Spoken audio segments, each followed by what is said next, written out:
In this video, we're going to be covering power door locks and keyless entry on an '02 Silverado. Now, my truck's the base model, so it doesn't have any of that, but for today, we'll just pretend it's not. Alright, so diving right into the system, we'll just run over the components real quick. As you can see at the top, we got 3 relays. We got a door lock relay, a door unlock relay, and then in the middle there, you got your single just driver's door unlock relay. Then we got 2 switches as well as 2 motors. This is because it's just a single cab, so there's only 2 doors. And then there's the BCM, which can internally control those motors as well. And then what's not pictured in the diagram is the remote control door lock receiver, which is going to be receiving signals from the key fob and then sending those to the BCM via GM serial data. Okay, so now to gain a better understanding of the system, I've kind of traced out power and ground for some of the functions. And so we'll just start off here with unlock from the driver's side door switch.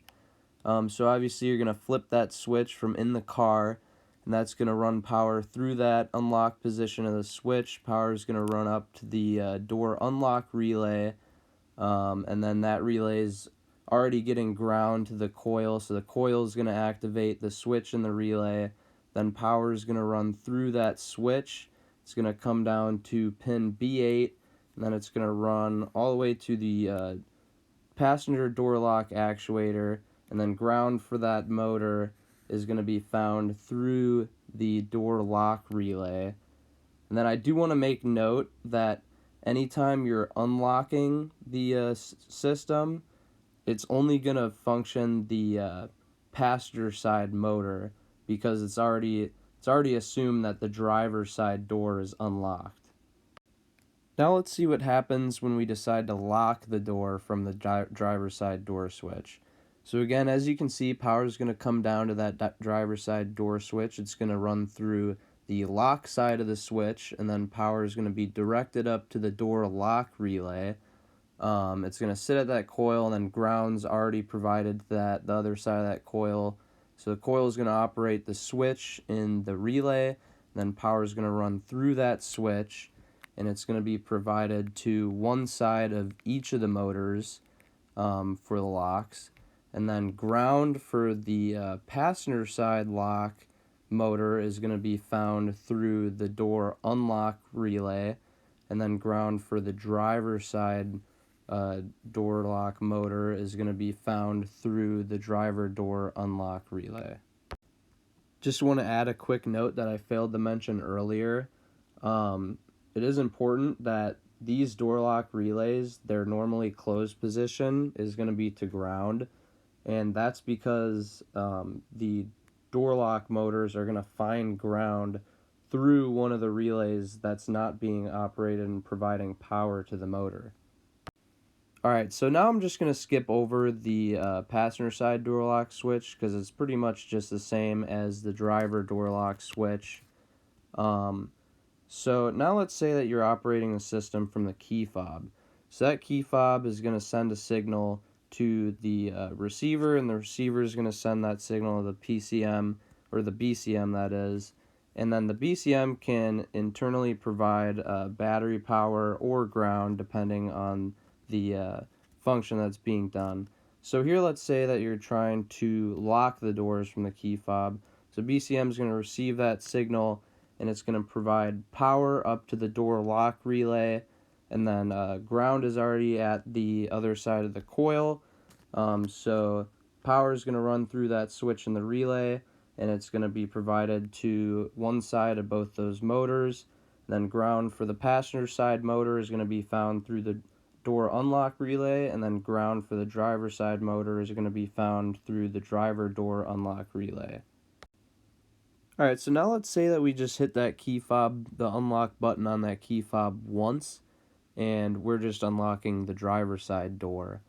So if you notice yet, there's the driver door unlock relay is actually a little unique. It already has power sitting to one side of the coil at the relay, so the BCM is actually going to be providing ground to the other side of that coil, and then that's going to operate the relay. power is going to run through the relay to one side of the driver door lock motor, and then ground for that motor is going to be found through the door lock relay. Okay, now that we got a pretty good understanding of the system here, let's see if we can create ourselves a fault. So I thought it'd be fun and interesting to get my fault for this video on the system.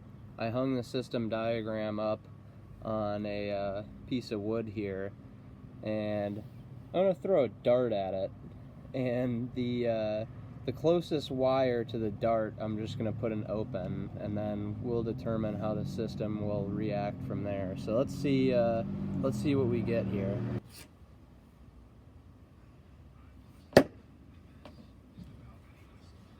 That one might be something good.